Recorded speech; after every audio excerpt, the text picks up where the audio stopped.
Hello, dear students. Again, your Vijay ma'am has come with chapter 8 of class 7th, The Bear Story. And the author of this chapter is Axel Munthe. So, first of all, we'll begin with the word meaning. So, first word is roam, ROAM, roam. Wander, WANDER, wander, टहलना. तो जैसे हम लोग यहाँ वहाँ घूमते रहते हैं, हमारा कोई मकसद नहीं होता, जैसे बच्चे होते हैं यहाँ वहाँ घूमते रहते हैं, तो उस सेंस में हम यहाँ पे रोम वर्ड यूज़ कर सकते हैं. जैसे children roam here and there in the garden. Fond of, like somebody, पसंद करना. So you can say I am fond of my friend, I am fond of songs. Slain, kill, murder, मारना या हत्या करना. सो जब हम किसी का गला काट के हत्या करते हैं तो उस सेंस में स्लेन वर्ड यूज़ होता है, SLAIN, kill, murder. Amiable, friendly and pleasant. सुशील, मिलनसार. So one should be amiable, one should be friendly with others. So your Vijay ma'am is also amiable. I am friendly and I like to help people. Amicable, done in friendly way. So those persons are amicable, those who do their work with the friendly behavior. So Hindi is सौहार्दपूर्ण. Shaggy, dirty, गंदे या मैले. So we should not wear shaggy dress, हमें मैले कपड़े नहीं पहनने चाहिए. Get somebody fill, eat as much as wanted. Eat as much as wanted. So जितना हमें खाने की नीड है, जितना हमारा पेट चाहता है उतना हम खाते हैं, तो that is called get somebody fill. पेट भर खाना खाना. Temptation, attraction, आकर्षण. So whenever children go to market, they are tempted towards toys. So children have temptation for ice creams, for cakes. So temptation means attraction, आकर्षण. Resist, oppose, विरोध करना. So जैसे आपके मम्मी पापा होते हैं, वो आपकी गलत बातों का, आदतों का विरोध करते हैं, वो रेसिस्ट करते हैं, अपोज करते हैं. Wonder, सरप्राइज, हैरान. So maybe you all are wondering that how Vijaya ma'am is helping us all. But there is no need to wonder. This is my duty. This gives me pleasure. मुझे बहुत खुशी मिलती है आप लोगों की मदद करके, आप लोगों के लिए इंग्लिश सब्जेक्ट ईजी बना के. I feel very happy. Ill temper, bad tempered, चिड़चिड़ा. So whenever you do something bad, your parents get ill tempered. वो चिड़चिड़े हो जाते हैं. सो behave properly, right? Resigned, leave या give up, छोड़ना. So it's like we should give up smoking, we should give up bad habits. Fright, fear, डर.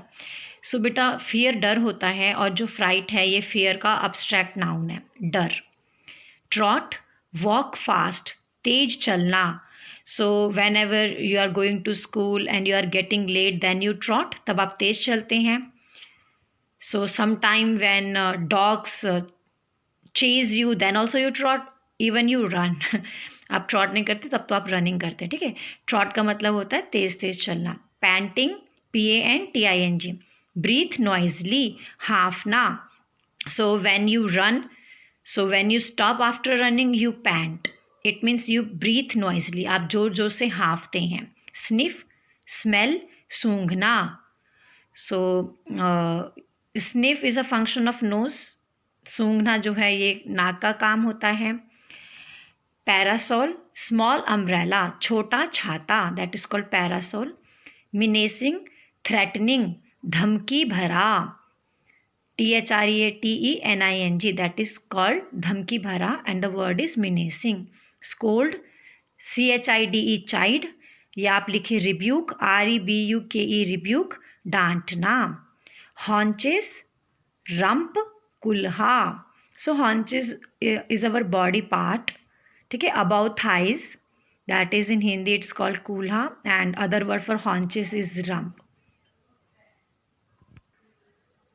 Next word is angel, spirit of heaven, devdut. So in religious serials you have seen angels. आप देवदूत देखते हैं जो धार्मिक नाटक होते हैं, धारावाहिक होते हैं उनमें. meek, docile, हम्बल, नम्र। सो आप मीक के लिए डॉसाइल याद कीजिए या हम्बल याद कीजिए। सो जो इंसान स्वभाव से नम्र होते हैं, जो बहुत प्यार से बातें करते हैं, that those peoples are called meek. Now question answer. First question is, where did the lady found the cup?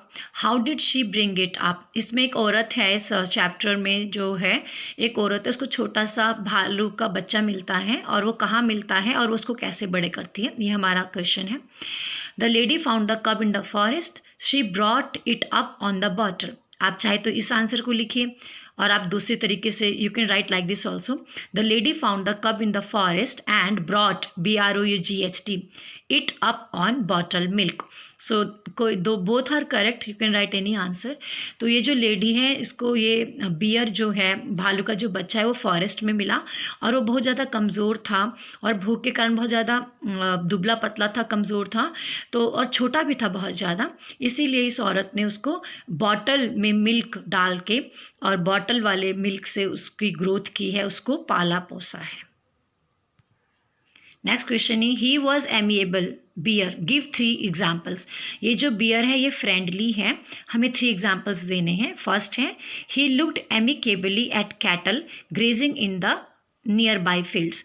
ये जो बियर है ये बहुत ज़्यादा फ्रेंडली है क्योंकि इसके आसपास जो खेत होते हैं वहाँ पे जो जानवर घास खा रहे होते हैं उनको बहुत प्यार से ये देखता है। दूसरा, the 3 ponies did not mind his bears entering into their shed. और जो ये मालकिन है, जो इसकी मिस्ट्रेस है, उसके पास 3 पोनीस भी हैं। पोनीस एक प्रकार से ये जो घोड़ा होता है उसकी स्पीसीज़ होती है। तो वो जो 3 पोनीज़ हैं उनको भी बियर का उनके स्टेबल में आना, स्टेबल उनका एरिया होता है जैसे शेड होता है, उसमें आने से भी उनको कोई प्रॉब्लम नहीं है। इससे भी पता चलता है कि बियर उनके साथ भी फ्रेंडली है। Children use to ride on his back, और ये बियर इतना अच्छा है कि बच्चे भी इसके बैक में बैठ के मज़े करते हैं। Sometimes children were found sleeping in his kennel, और कभी कभी खेलते हुए थक जाते हैं तो बच्चे बियर के साथ उसके कैनल में ही सो जाते हैं। कैनल होता है जहाँ पे बियर का जो घर है उसको हम कैनल कहते हैं। The 3 dogs played with him, और बियर इतना अच्छा है कि जो डॉग्स हैं वो भी उसके साथ खेलते हैं। सो आप इसमें से कोई भी 3 लर्न कीजिए, राइट कीजिए। What did the bear eat? Bear क्या खाता था? He ate same food as the dogs. Example, bread, turnip, potato. तो जैसे डॉग्स खाना खाते थे वही डॉग्स बियर खाता था। इसने कभी नॉनवेज नहीं खाया, मीट नहीं खाया, और ब्रेड, टर्निप वगैरह जो भी डॉग्स खा रहे हैं या घर के और सदस्य जो खाना खाते वो भी यही खाता था। What were 2 things that he was not allowed to do? ऐसे कौन सी 2 चीज़ें हैं जो इस बियर को करने के लिए अनुमति नहीं थी? He was not allowed to, उसको सबसे पहले इस बात की अनुमति नहीं थी कि वो फलों के बगीचे में जाए और फलों की चोरी करे। दूसरा, वो मधुमक्खियों के छत्ते से हनी जो होता है, शहद है, उसकी चोरी करे। तो ये दोनों बातें इस बियर को अलाउड नहीं था। He was not allowed to steal fruits from the orchard, orchard होता है फलों का बगीचा, steal honey from beehive. 5th question, what happened one day when the lady was going to her sister's house? What did the lady do? What was Bear's reaction? एक दिन जब इस beer की जो मिस्ट्रेस है वो अपने घर जा रही थी तो क्या हुआ, और फिर उस लेडी ने क्या किया उस बियर के साथ, और फिर बियर का क्या रिएक्शन था। The lady saw the bear had followed her. तो लेडी ने देखा कि जो भालू है वो उसका पीछा कर रहा है। लेडी ने भालू को कहा था कि वो घर में ही रहेगा और वो अच्छे ढंग से रहा तो उसको आने के बाद एक एप्पल मिलेगा एज अ गिफ्ट। लेकिन जो ये भालू हैं ये अपनी मिस्ट्रेस से बहुत प्यार करता है, इसलिए तेज़ी से भागते हुए उसके पीछे आया। She scolded him and even hit him hard on his nose. उसने उसको बहुत डांटा और बहुत ज़ोर से उसको बियर को उसकी नाक के ऊपर भी मारा। उसके बाद क्या हुआ, he went back home sadly. जो बियर था वो बहुत उदास हुआ और वो घर वापस चला गया। नेक्स्ट क्वेश्चन है, when and why the bear was tied up by chain? किस ओकेजन्स पे भालू को चेन से बांध के रखते थे? He was tied up by chain, पहली बात। When he stole honey from beehives, जब कभी भी वो छत्तों से शहद को चुराता था तो उसको फिर चेन से बांधते थे। दूसरा, जब उसकी मालकिन अपनी बहन को मिलने जाती थी संडे के दिन, हर संडे को उसकी मालकिन अपनी बहन से मिलने जाती थी, उस दिन भी इसको चेन से बांधते थे। Why was the bear looking sorry for himself in the evening? जब शाम को मिस्ट्रेस वापस आई अपने बहन के घर से, तो जब उसने बियर को देखा तो बियर बहुत ज़्यादा सॉरी फील कर रहा था। ऐसा क्यों? The bear looked sorry for himself as he disobeyed his mistress. जो भालू है उसको बहुत ज़्यादा बुरा लग रहा था क्योंकि उसने अपनी मालकिन की बात का कहना नहीं माना। सुबह मालकिन ने कहा था घर पे रहना है, लेकिन वो अपनी मालकिन से बहुत प्यार करता था, इसलिए तेज़ी से भागता हुआ उसके पीछे चला गया। तभी उसकी मिस्ट्रेस को गुस्सा आया और उसने उसको मारा। लेकिन ये सब बात सोच के जो बियर है उसको बुरा लग रहा है। Why did the cook get angry with her mistress? जो कुक है वो अपनी मिस्ट्रेस से, मालकिन से नाराज़ क्यों हुई? So we can write the answer in 2 ways. Whichever is fine, you can write that. First आप इस प्रकार लिख सकते हैं, she got angry because her mistress was scolding the bear, though the bear had been as good as an angel the whole day. अब वो जो cook है उसको गुस्सा आया मिस्ट्रेस के ऊपर क्योंकि वो भालू को डांट रही थी, जबकि भालू है वो एक देवदूत के भांति पूरे दिन भर उसने बहुत अच्छा बिहेव किया। And you can write this way also. She got angry because her mistress was scolding such an obedient pet who loved her a lot. ये आंसर भी बिल्कुल ठीक है बच्चे। वो एंग्री हुई क्योंकि जो उसकी मिस्ट्रेस है वो ऐसे भालू को डांट रही है जो कि ओबीडियंट भी है और जो उसको बहुत ज़्यादा प्यार करता है, उसकी मिस्ट्रेस को बहुत ज़्यादा प्यार करता है। सो आई होप आपको ये चैप्टर के वर्ड मीनिंग, क्वेश्चन आंसर समझ में आए होंगे। आपको वीडियो अच्छा लगता है बेटा तो लाइक किया कीजिए। मैम इतनी मेहनत करती है आप लोगों के लिए, लाइक करो और शेयर ज़रूर करो, क्योंकि आप अपने फ्रेंड्स को ये वीडियो सेंड करते हो तो उनको भी एजुकेशन फिर ईजी लगेगा। Thank you.